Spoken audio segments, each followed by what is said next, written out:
You need to know what you're looking for and what you're expecting out of someone. And then you need to know how to efficiently communicate and express that to the other party, really, before you can hold them accountable.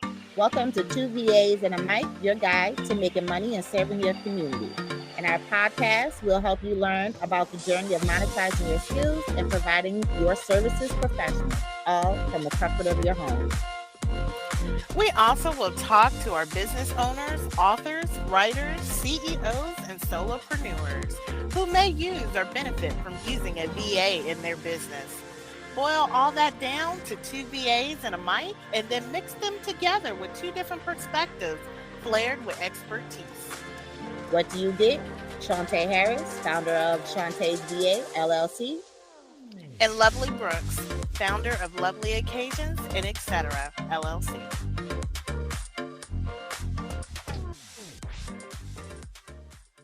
First thing I want to say is that you cannot hold anyone accountable if you have not made your expectations clear.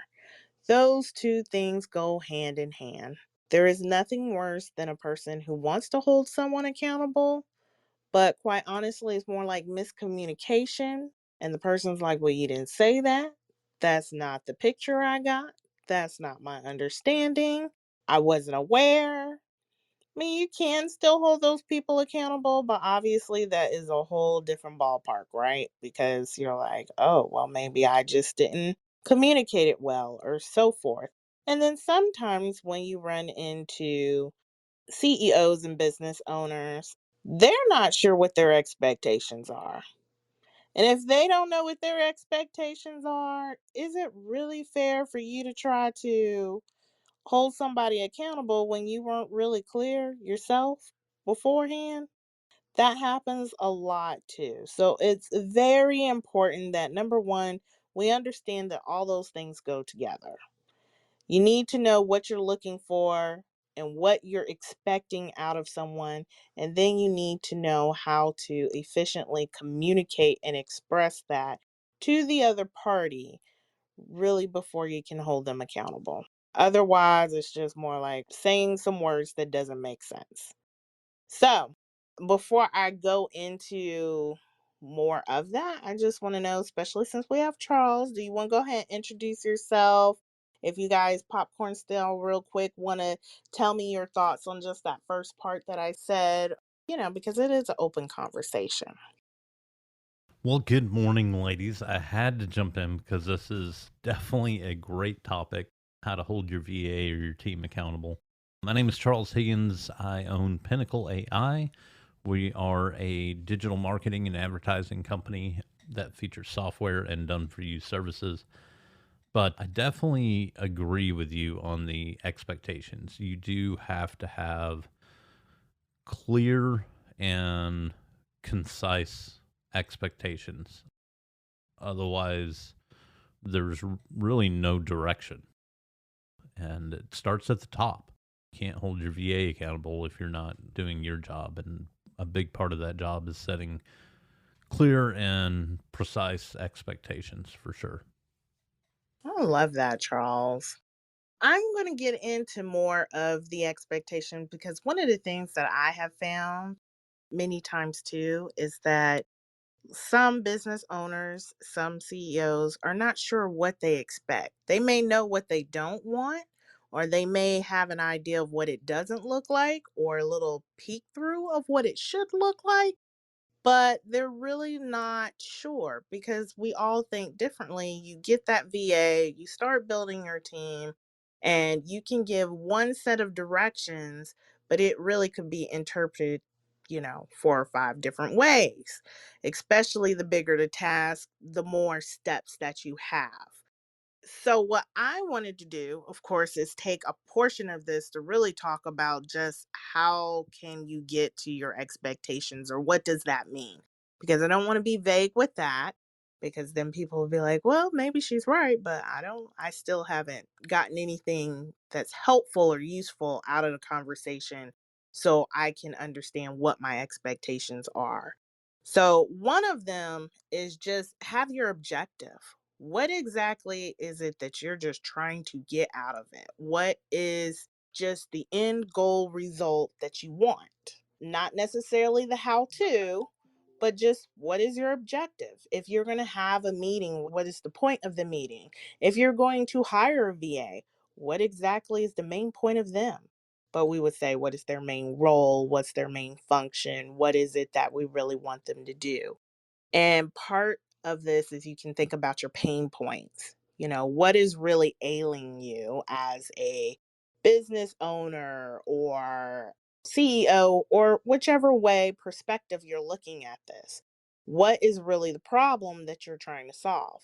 That's one of the main things and one of the main goals you're going to want to communicate to your VA or to your team that you are trying to solve. Whether it is, I'm trying to make more money, I'm trying to make more sales, I'm trying to have more time in my life, I'm not trying to be bogged down as much.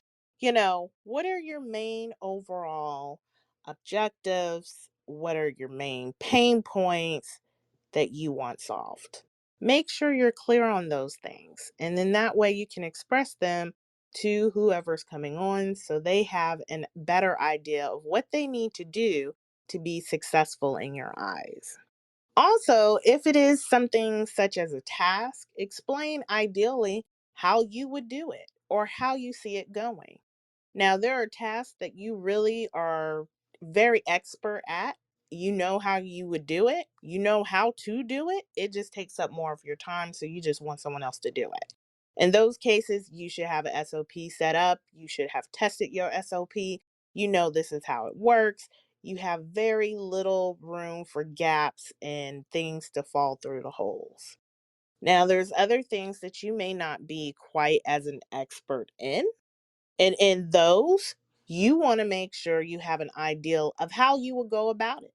But because you're not the expert, you do also need to leave room for the other person to put their expertise in there and say, well, step one, step two is good, but what I think I would do here is step three is XYZ. So always have an ideal of how you would go about it, how you think you should go about it.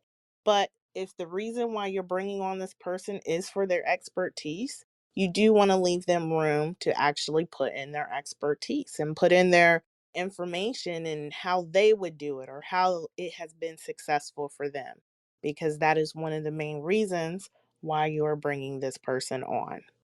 So make sure that you are looking at that.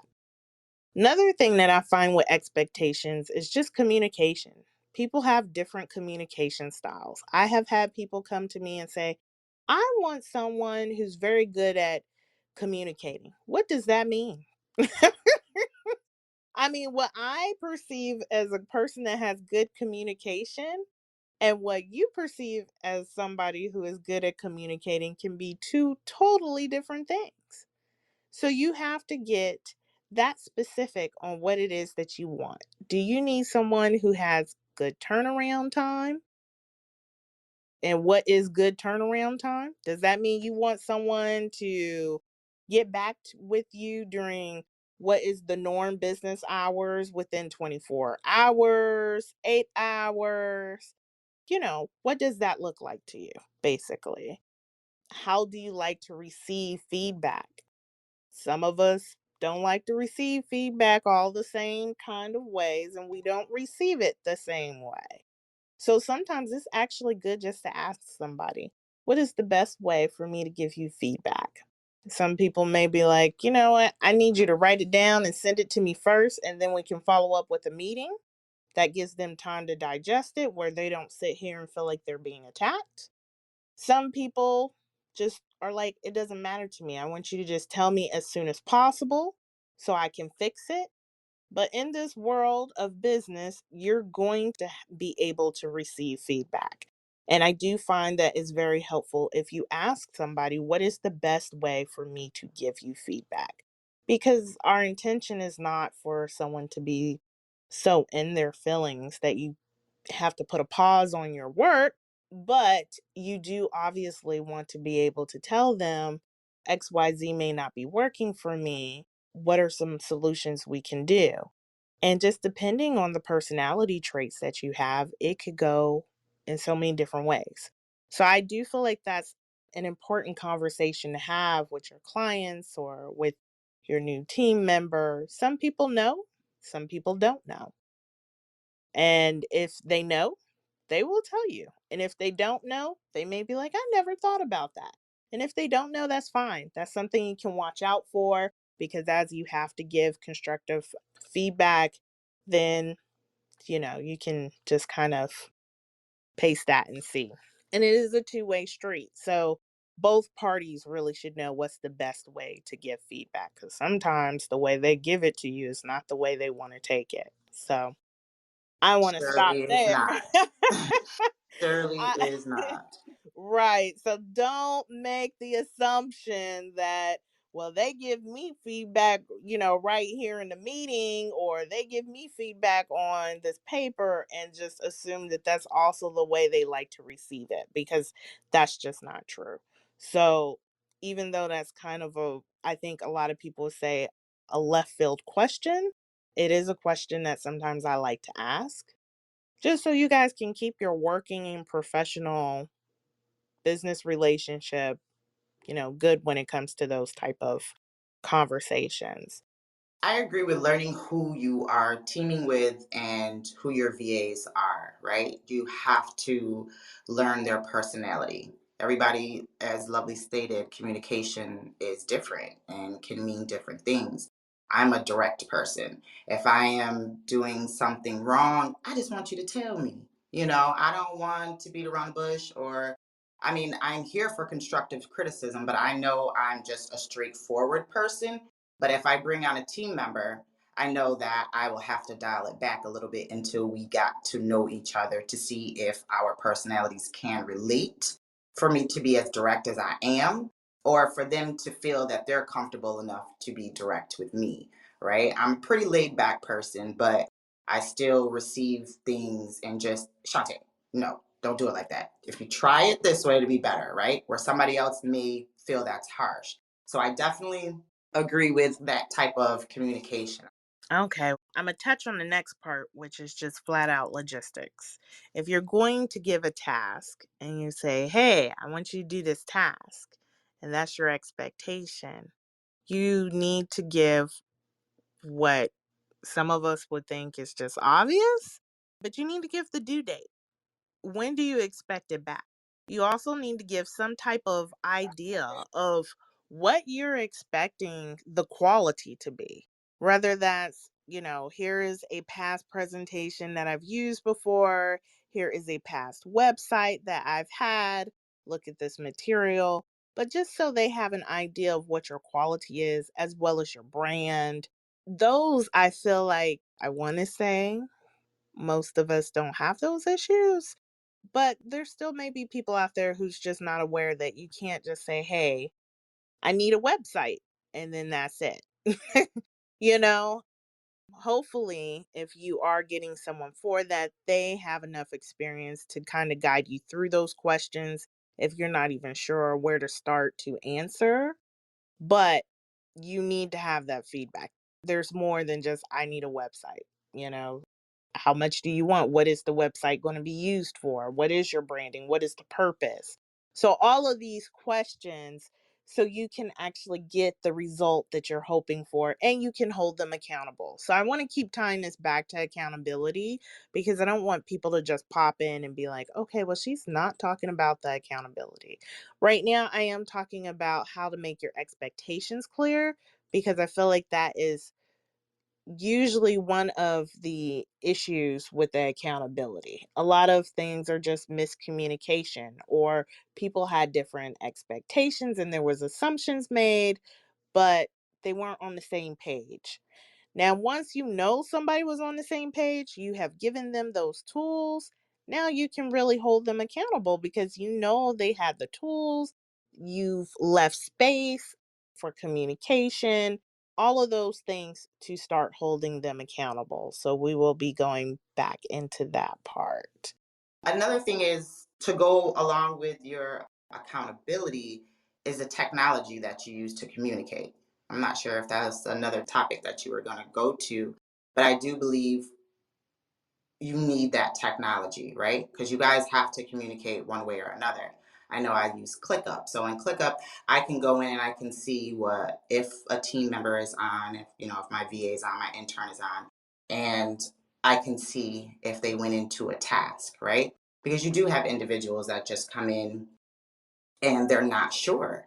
They don't understand, but instead of reaching out to you in that task or to see the time that it took them to do that task, however, you have that technology set up, that is another way of holding them accountable, right? Because then they're going to know that, right? Okay, if I go into this task, they're going to know if I've been in it and how long I have been in it and if I have completed it by the due date.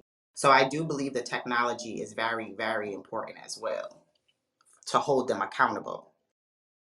Right. So you mean like a project manager. So you guys are conversating basically on one platform. Yes, because then you're going to be Hmm. able to see the feedback, right? And then with the feedback and holding them accountable, then they can hold you as the business owner accountable as well. Because we do need to be held accountable too, right? Is the part of the communication. And if you're not understanding a task, like you said, stated earlier, then maybe I wasn't clear or whomever put the task out there wasn't clear. And I think the technology is a big part of it so that you can keep an eye on everything, in case they come back to you, oh, I did do this. Well, did you kind of do it? Because I don't see it here. I agree. Absolutely agree. Having a tool in place is extremely helpful. But you can have the tool in place and you didn't put a due date and someone didn't have it, you still can't hold them accountable. True. And those are the reasons why I sit here and I go back to the very beginning because I find that a lot of people miss that part on the accountability, which, you know, is the expectation. It's not clear. Maybe the expectation wasn't even clear that we are all going to use one platform, which is our project management, and we're going to use this for tasking. And then if you have communications, then you would need to do that, which would actually turn into an SOP. But the reality of it is, if you don't know your expectation, you can't communicate that. You can have the tools. You can say you're making SOPs, which just writing a list of what you think is not an SOP, but it's still not going to work because those expectations have to be clear. And it really should be from the time that VA accepts the position or the team, that partnership is made, I should say, that collaboration.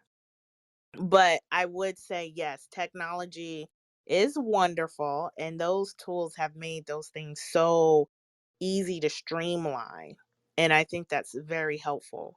So, yes, you do. And I did have platforms on here. And you want to make sure that that's the expectation that you hit too. So, not just the due date, not just response time, you do want to think about what kind of skill sets you're looking for to help get to your objective, to help clear up your pain points. And you also want to make sure it's clear what this person is responsible for and how much of it that they are responsible for. Because that is also one of those big expectations that can be really, okay, well, are you doing this or am I doing this? And that can even go with the business owner. How much of the business owner are you doing of this task? How much of it that you expect me to do it? So all those go into expectations. So it's just if you can get your expectations pretty clear, then you're going to find it a lot easier to have these conversations about accountability and how to hold them accountable. Anything else anybody wants to add in just about expectations? Because then we'll go into, keep holding them accountable. Well, I'll kind of touch on what Shantae was speaking about when it comes to technology, because I think it comes back to, communication, having expectations. We use project management, we use Basecamp. That's what we've found works best for us and our clients. But going back to the conversation of learning and understanding how people that, on your team or VAs or even your clients communicate was a big part of why we even chose the platform that we use. I think not only from the accountability side and knowing what people are doing, but just from the communication side. Um, you have to have a lot of this comes down to systems and processes.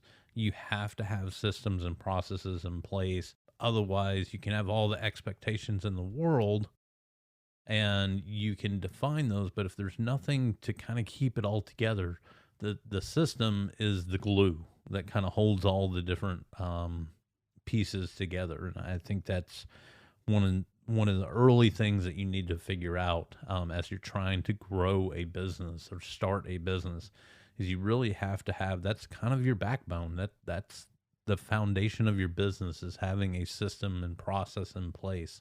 So that's just, I think Shantae brought up a great point and just wanted to reiterate that. Absolutely. And I love Basecamp. I do. I love it pricing wise. It is one of my more favorite project management systems. I did get to use it with a client, and it was the first time that I used it. So I do love that. And I do think that's a great point. I just think I run into many people who don't even know the expectation to put it in a system or process.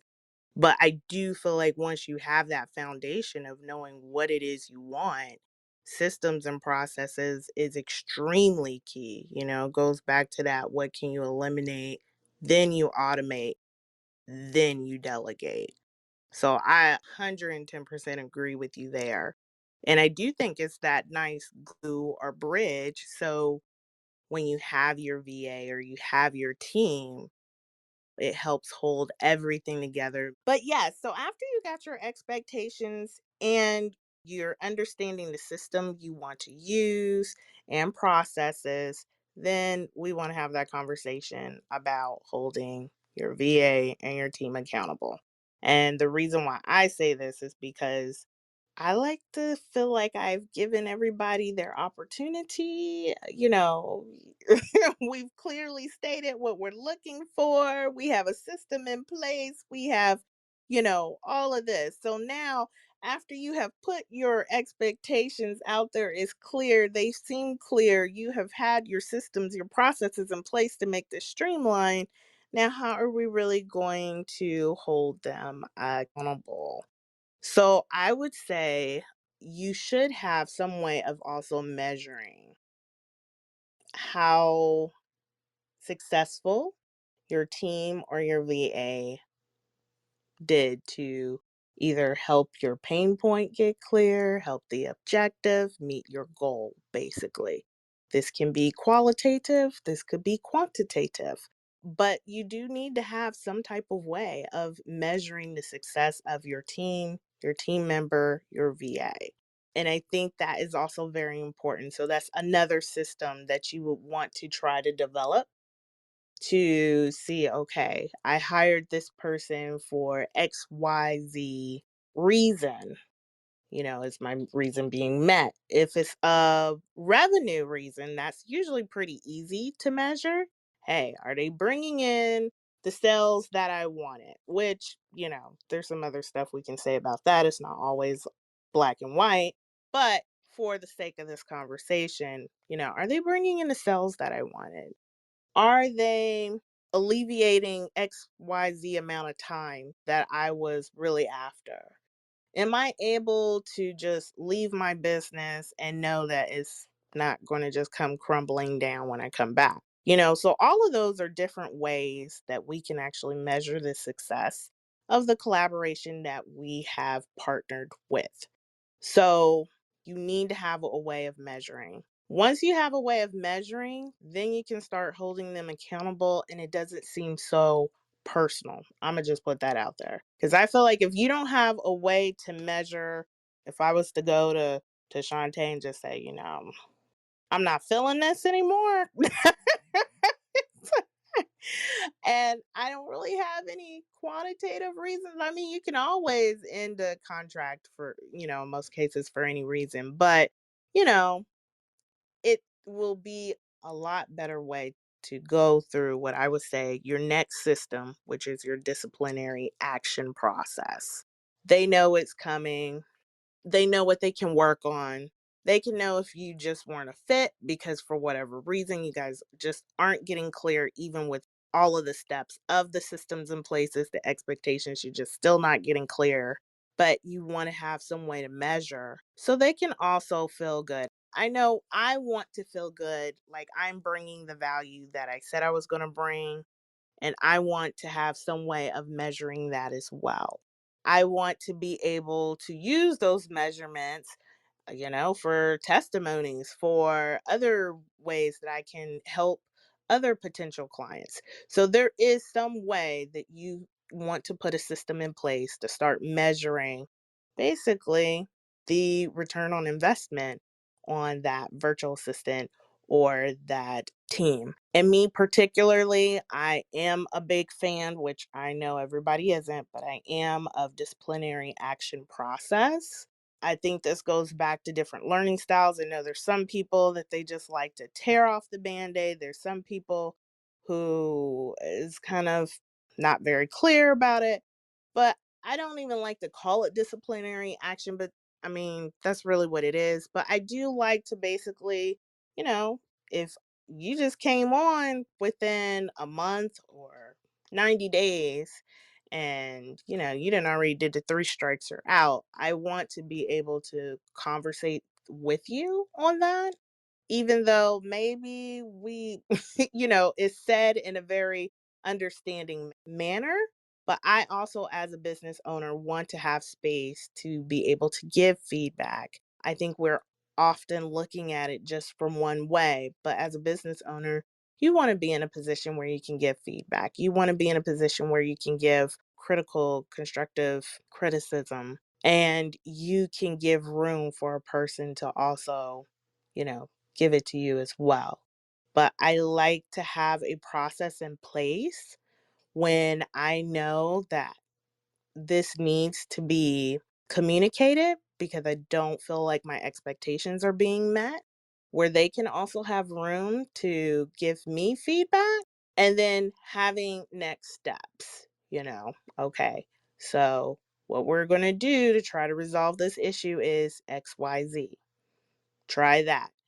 We have to have that conversation one more time, then it's just like, at this point, I just don't feel like we're going to be a fit any longer because of XYZ reason. We have been trying to resolve this and it's not getting resolved. So that is how I personally like to do it because I don't like anybody to be surprised. I'm not one of those people who like to be surprised. I mean, you're affecting people's financials. And I know that Right. might be the personal side coming in, but even if you're not happy with me, I would rather you let me know and give me time to fix it, as well as look for other options and avenues if I need to. I do not want to be surprised and just like, what? So, you guys give me your feedback on that. If you have your own I would love to hear, Charles, do you have your own process on how you hold VAs or teams accountable? Yes, definitely have a process. And I will back up a little bit to say that I'm kind of like Shantae. I am a very blunt, direct person. I don't like wasting time on conversations. I just want the facts and let's get down and do it. But I definitely have to pull myself back when it comes to managing our team. But we do have just like a traditional brick and mortar, we have a process in place to deal with either lack of performance or insubordination or whatever it may be, attendance, communication issues. It's 3 write ups, you're out, you are fired. And it's all clearly documented. And we make sure that when we hire new people onto the team, that they understand that yes, it is a full remote position. We don't do necessarily hours because we're task oriented, not hourly oriented or project oriented. So it's made very clear that you have expectations. The expectations are clear. Everything is assigned to you. Everything that you need to be able to do that assignment is right in the same place. That's one of the reasons why I love Basecamp is because all our images, videos, anything we need is right there. So there's never any excuse. But I will say, I mean, that it falls back to me as a business owner that if I don't give them the tools and processes to be able to do their job to the best of their ability, I can't hold them accountable. I can't reprimand them for not meeting a deadline when I didn't give them the roadmap to success. And that's something I have to hold myself accountable to. I have to, reprimand myself, and I've had to do it. I'm not perfect. I'm a human being. I've made mistakes. I've let my team down, and but at the end of the day, we definitely do have a set process in place. It's no different than a brick and mortar, except they don't clock in for and clock out or take lunch at certain times. It's about the only difference, really. Communication is still very big, even more so than in a traditional brick and mortar business. Communication is even more important for us. But yes, there are definite clear expectations and consequences. Are there expectations in the first 90 days, right? So if you have, like, you bring in someone on, you don't know if they're, they seem like they're going to be a good fit, but in that first 90 days or 3 months or whatever your length is, if they were to mess up in that time frame, are you watching harder? And this is for anybody, just an open question. Are you paying attention to them with greater detail? Because, like, you feel, okay, you just came on, and like you stated, all of the information is right here, or you could have asked another team member and they're going to assist you best that they can, right? But if you mess up, then during that trial, do you continue to monitor for another set of months, say another 3 months, to see what happens in that gap? Or, like, how is that process? I am asking for myself. Yeah, so with that, and maybe this is part of my bluntness, so all that is handled during the interview process for me. So whenever I will not hire anybody to work for me unless they acknowledge the fact that they are familiar, not just, oh, I used it one time 5 years ago, but they're familiar with the platforms that we use because our systems and processes are set in stone. They're not changing unless something huge happens. We're not changing platforms. We're not doing anything like that.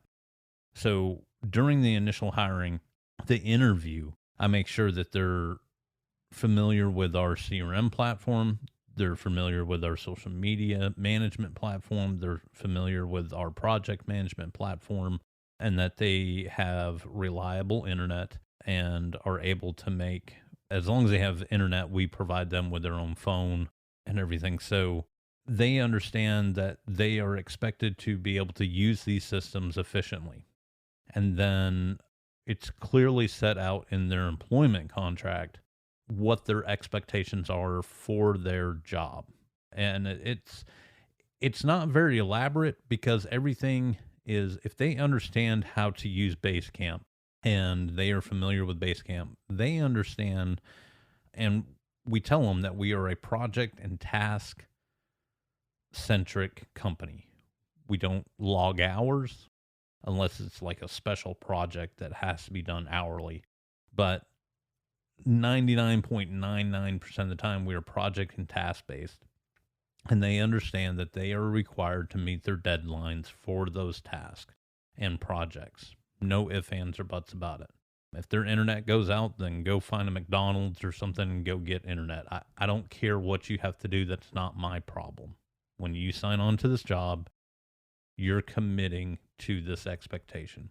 And so I lay out the expectations from the initial interview because I don't want to waste 90 days of paying someone that ultimately is not going to work out. That is just money out of my pocket. And it's time. The money I don't care about as much as the time spent and wasted. So I set the expectations very crystal clear from the very beginning in the interview. And I give them the opportunity to back out. Hey, look, if you don't feel this is for you, I am totally good. Won't ever say a bad thing. Actually, I'll probably recommend you just because you're honest and transparent with the fact that this may not be a good fit for you. So I don't actually go through that whole 90-day trial period. Now, Charles, I have a couple. Okay. Oh, I'm sorry, Shante. I have one. Well, I thought I had two, but at least I have one question that's still in my head. Are these employees or are these subcontractors? They're all 1099 employees. Yeah. Gotcha. I am 110% with you on that. I think one of the biggest mistakes you can do is necessarily put a timeline on how much time you're going to put on somebody, especially if you see they're not a fit. If they're not a fit, they don't need to have 90 days. They don't need to have 30 days. They don't need to have a week. Now, I will say, Charles, I'm not going to say I don't care about the money, because even the time spent is time I could have spent doing other things, making money elsewhere. So you are draining me. And the longer you keep someone that you ultimately really know that they aren't the fit, they aren't the one, you are using up more of your resources, to include money and time, period. And it's not a good fit. It's just not. Oh, it's very true. And and the reason I say time is I don't worry as much about the money as I do the time, is because time is one thing that I cannot get back. Right. I can always make more money. That's not an issue. The issue is that I cannot get time back. That's time I could have spent with my kids. It's time I could have spent with my family. It's time that I could have spent developing relationships with potential clients. Absolutely. That's the stuff I can't get back. I can always make more money. So that's why I look at it that way. Thank you, Charles. Thank you. I would say there's almost nothing worse than keeping someone on that you know that you need to let go in so many different ways. As soon as you really know that this is just not a fit, it's not going to work, you need to let that go. It is draining and it holds you back, it holds your business back. It's not good. Now, it's not always easy. That's why I do have those conversations, because I like to be clear. I don't want anyone feeling like when I let them go, this was a shock.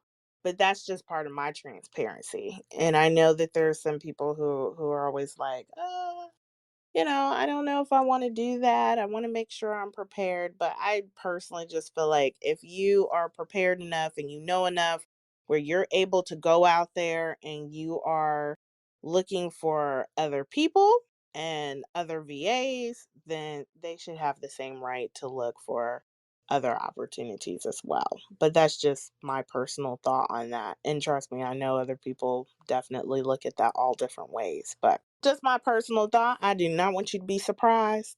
I want you to know. I want you to know too. I sure Yeah. do. But I think you would know, because Let me majority tell of you the something. No, no, individuals, no, no, you don't. You do not always know. There are so many situations right now I'm looking at, and I know these people do not know. even if you had to reprimand them in some type of way or communicated with them, oh, okay, I seen you did this, whoop de whoop de whoop. And this is my fourth time initiating this conversation with you to say X, Y, and Z, we're back here again. I mean, like Charles said, like a brick and mortar, back to your regular corporate America job. Like, and you felt when, like, yo, you was on thin ice. I don't think I understand how that's not interpreted the same way, unless You that don't have a process. Everyone, that's why we uh, made that as a step. Like I'm with Charles. I'm a 3 strike, you're out. Like I can't keep talking to you over and over about the same stuff. Especially if it's the same stuff. It may be a 2 strikes, you're out if it's the same stuff, because I just don't understand why we keep talking about it. But you know, but the reality of it is everybody doesn't even have a system in place for letting go of people. For a lot of yeah. people, that's very difficult.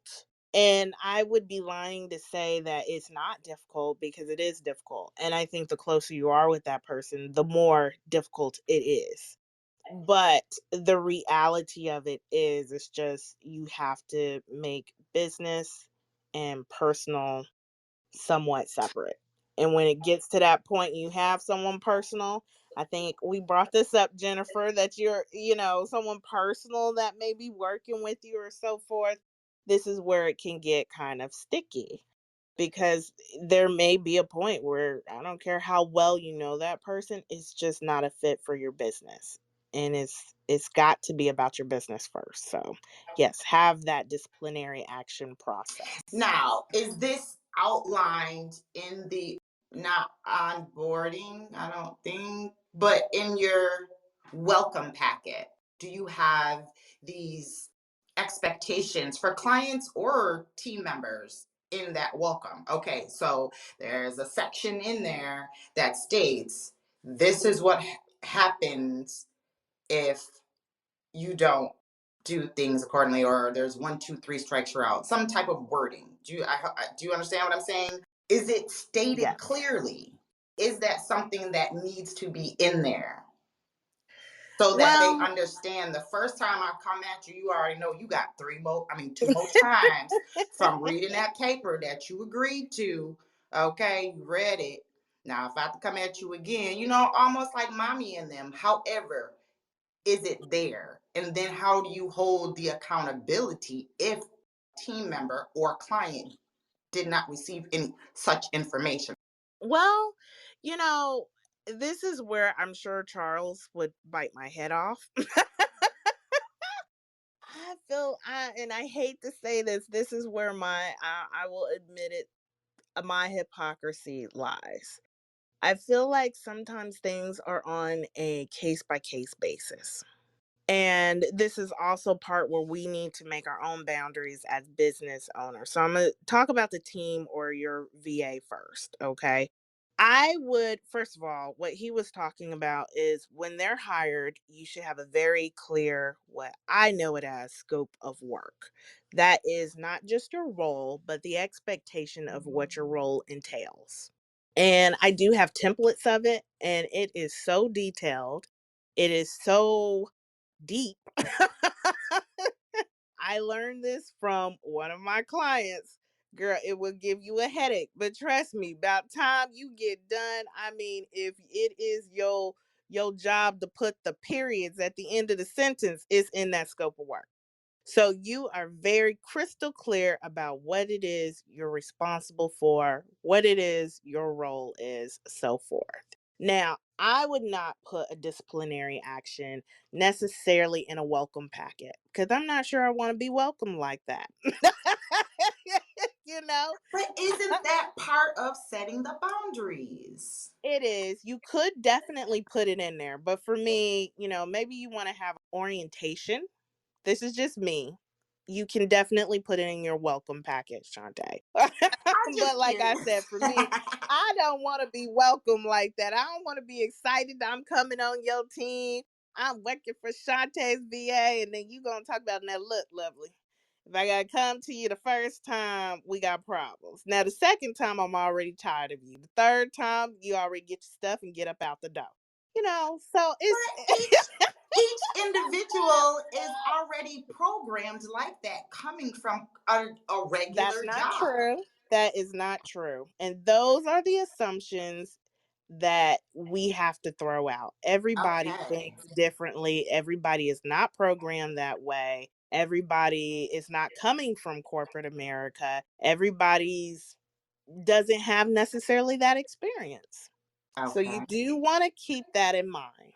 And this is not about them and what they did out there. It's about coming into your particular company and how you're setting the tone. Now, you can very well use corporate America and your experiences as a template for that and put it in a welcome pack. But like I think for me, I would have an orientation. And part of the orientation where we're getting to know each other and stuff like that. I like to have an orientation. Now I get it, depending on how big your team is and who you are as a person, direct and whatever. You may not feel the need for that. But for me, it also gives me a little bit more feel for who I'm working with. So I like to have that orientation. I like them to feel like they are welcome, not just by anybody but me, myself, onto my team. And then, yeah, I would have a section in there talking about disciplinary action and how I normally go about it. I am, I think, an overthinker. And like I said, this is where my hypocrisy comes in at. I do feel like things are case by case basis. Because let's say you ended up staying with me for 3 years, but I've talked to you 3 times. I'm not sure that necessarily means I'm going to let you go. Oh, Does nah. that I make would sense? think, I mean, okay, I understand that scenario. But see, when you put stuff in writing for me, I take it very literal. If you're going to tell me 3 strikes, you're out, is there a time frame? Is there a space? Is there a Oh, point system? yeah. There's Oh, some people that do point systems. Maybe after so long you can add points back. I But don't if like when that. you I do when you not like put right, like I'm a freelancer and this is where my abstract mind goes. So I don't like to put things like that quite concrete. But if that works for you, hey, yes, that is all about boundaries, nothing wrong with it. I would go with it. But, and what if I had to talk to somebody about maybe not showing up for client work? I might hold that a little bit heavier than I had to talk to you because, something with me. So I just find that for me, there's too many variables, and this is probably my overthinking, Shantae. So please, you guys, do not necessarily use me as an example. But there's too that. many variables. At the end of the day, your contract says at any given reason, the contractor and the contractee can, let go of their contract at any time, basically for any given reason. Or you may have a 14-day notice or whatever you got in there. So that's really the contract. So reality is, if you done really frustrated me, you didn't just self-sabotage my business, I'm not going to give you 3 strikes. You got to go now. And then on the other hand, if you did something, and I feel like we really do need to have a talk about it because it's becoming a problem, but you fixed it and so forth, and then maybe later on you start falling back, then that may be one of those things where you're like, okay, well, we can go on and we could go forward. So, yes, Shantae, when it comes to that part, I am not the best example for because I just feel like there are a lot of variables and I take all of those variables in consideration when it comes to the point of, is it worth it to let this person go or not? I get you and I understand. And I started an internship, and this was one of the questions that I was asked. And I think, trained still in that corporate America on certain things.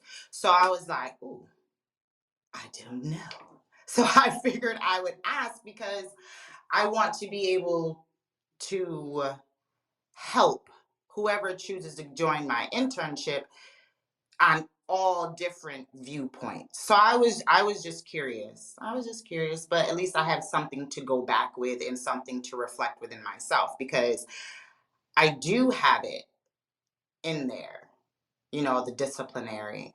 And it wasn't a negative type of reaction. It wasn't at all. But then again, to me, this goes back to the topic of accountability. If they didn't know that I had those provisions in there, I didn't know if they were going to work as hard or just ghost me like some VAs do or some internships. I mean, internship, you're getting experience, not money, right? So I really didn't know how to do that. So I thought I would ask. So thank you. I got another viewpoint to ponder on and write some stuff about. Absolutely. I mean, another thing I should say that I loved about what Charles says is, as a business owner, I'm pretty sure at some point we all have been in that seat where it's like we really couldn't even be mad at our VA or our team because we really didn't do what we were supposed to do.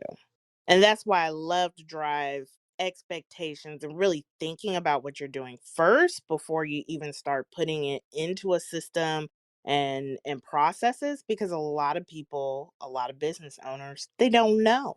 And you can't hold your team accountable if you don't have your stuff together. Like, you just don't. And you can't think, there's no possible way for everybody to think of everything beforehand. You can think of as many things as possible beforehand, but you can't always think of everything. So there is that really big point too, where there's going to be some point where I disappoint my team, or it's definitely twofold.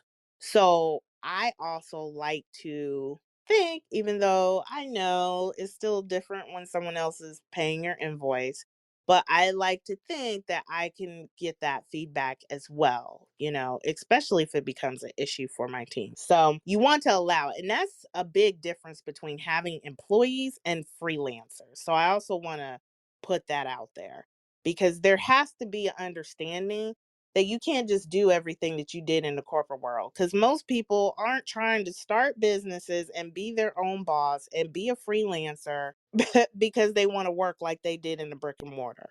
I'm just saying that needs Right. to be an understanding, and that's both ways. So when you bring on a VA or you start hiring your team, I mean, if you want to use that as a template, hey, go for it, because that really may work for you. And that structure, some people need like more and more structure, but there also needs to be an understanding that people, they became freelancers for a reason. They became, their own boss for a reason.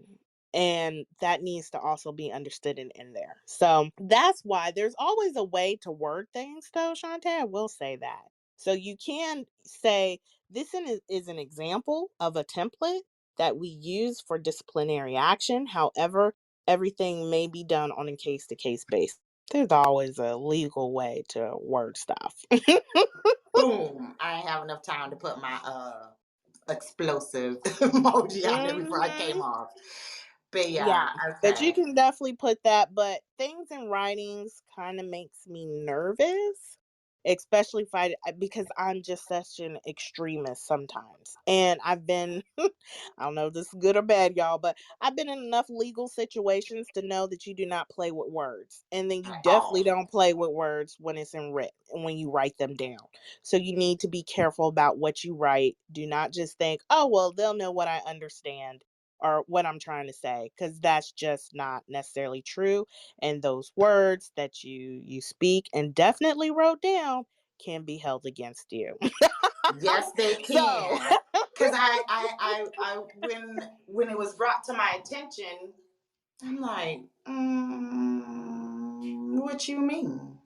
I mhm, don't be beating around the bush, especially not on something I've done wrote. I need you to be like, hey, girl, look at this right here. Okay. mhm, So, but exactly. like I said, it wasn't a bad feedback. It just made me think a tad bit differently. And it wasn't bad or anything like that. But having an intern and then getting a subcontractor, I had to think of it as a subcontractor as like, hey, girl, you tripping. Where the intern, they are eager to get the information. And I just don't want it to be so far fetched, right? I think that's Mhm, where I'm at. I just don't want them to take anything that they're getting from me and then don't freak it out, so to speak, to fit. So yeah, I just want that was for me the accountability aspect for it, because now I have to hold myself accountable. Go back to them and let's have this conversation. Like, let me see how you feel about those words, because you didn't say mhm, anything to me. Let me just make sure we're on the same path, or let me explain a little bit differently. And the great thing about being the business owner, you go ahead and you change that template, change them words, feedback, update all the mhm. time. And to me, that's holding myself accountable for making my atmosphere more comfortable for anybody else coming to join it. Absolutely. And as you grow and you'll get different people who see it different ways, like I started off with. And then the wonderful thing about it is that's how you're going to find your really sweet spot, because so many different people are going to give you different perceptions, different ways of how they view it, how they take it. And then after a while, you'll have it like, this is exactly what I need. It covers pretty much all the gaps and is still expressing how Shantae's VA LLC works versus, just this, and this. So that's what I love about it. I mean, I love learning. You have to love learning when you have your own business. But yeah, that's why some things you will not see me actually write down. I will I tell love you. I it. will tell you. But there is always a way. So if you're one of, and I'm sometimes I think I'm just an extremist when I think about things too. But yeah, you can always say, this is an example of how we do, but all situations can be done on a case by case basis or something like that. Is there anything you feel like we did not cover, Shantae? No, but I am going to definitely do the tech talk. I'm excited.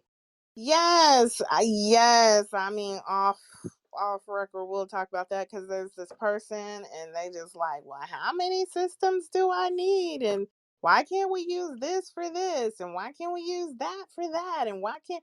And I said, you know what, this would be a really good conversation because I get it. I get it. If I was just starting my digital business, I would be like, why do I need so many different systems and for what and for why? And yeah, so. I think that is so interesting. And the reason why is because I know you just have a blog come out, and it is, I believe the title is the 5 tools a virtual assistant need in their business if they're just starting out. That is so interesting.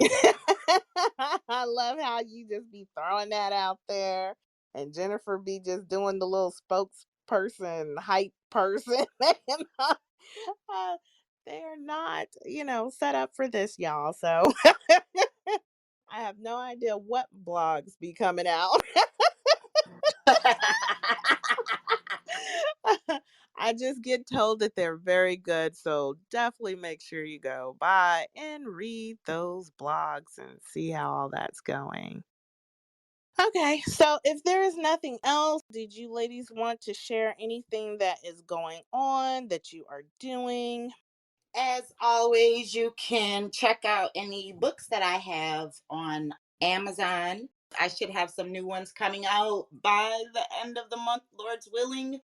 And my internship, I am actually just going through it with this one particular intern right now to see how I could get it. But at the end of the year, I do believe I am going to just put it just out there for any new VAs. So this is a great experience, and so far I am learning it. We're 2 weeks. I'm enjoying it. We're 2 weeks in, but I will be throwing in questions here and there, just so by the time I get ready to launch it, I'll be more well-rounded. I think that's exciting. I might have to get me an internship program going in. I might have to look into that myself. Okay, well, you guys, I have the same old things going on for the most part. We have the virtual assistant lounge. So if you are just starting your journey to virtual assisting, being your own boss, and selling your services professionally online, definitely go ahead and, get in contact with me. We do have the virtual assistant lounge, which is going to help provide you with some wonderful templates like contracts and so forth that's going to help jumpstart your career and getting that off. If you are interested in some coaching, we do have our group coaching. It will be starting in the month of September, and it is called the CEO Corner. I think that's what Jennifer was speaking about, and it's 167 a month. We are going to be meeting 3 Saturdays of each month. You pay it monthly. That way, if you feel like you got what you needed, if you feel like you need something more, you do not have that strenuous commitment, but you do get that coaching. You get to be around other people who's going through the similar processes, learn from their processes, their ups and downs. So I really think that's a really great thing. And then that is the only thing right now that I'm going to go ahead and put out. If you are a business owner and you need some assistance with getting your expectations clear and also getting streamlined with your systems and processes, Also, feel free to contact me. I am the founder of Lovely Occasions and Etc., which is a virtual assistant agency, and we will be more than happy to assist you with that. We do specialize in teams. So, with that being said, Jennifer, is there something you want to put in there? So for me, well, I am an exceptional virtual assistant, just so you guys know. You can contact me if you click on my Instagram page, There JG you Signature go. Services at on Instagram, and you will be able to see my contact form if you are in need of an exceptional virtual assistant. That is me. Bookkeeping services will launch September, more than likely mid-September, and CRM setup for HoneyBook will likely launch in November. So, Whoop, yeah, if you whoop. guys are in need of a virtual assistant and you know what you need and you have it in your budget, then reach out to me and I will talk to you guys soon. Thank you, Lovely and You're Shantae. You're welcome. welcome. I'm sorry I had to piggyback off of Jennifer's honey book. Next month, I do believe in September, I will be doing VIP days to convert your classic templates into smart files. So that is fun and they are beautiful. All right. So, you guys heard it here. We are here to serve. Thank you for listening to Two VAs and a Mic. I'm Shantae Harris. And I'm Lovely Brooks. Until next time. Until next time, peace.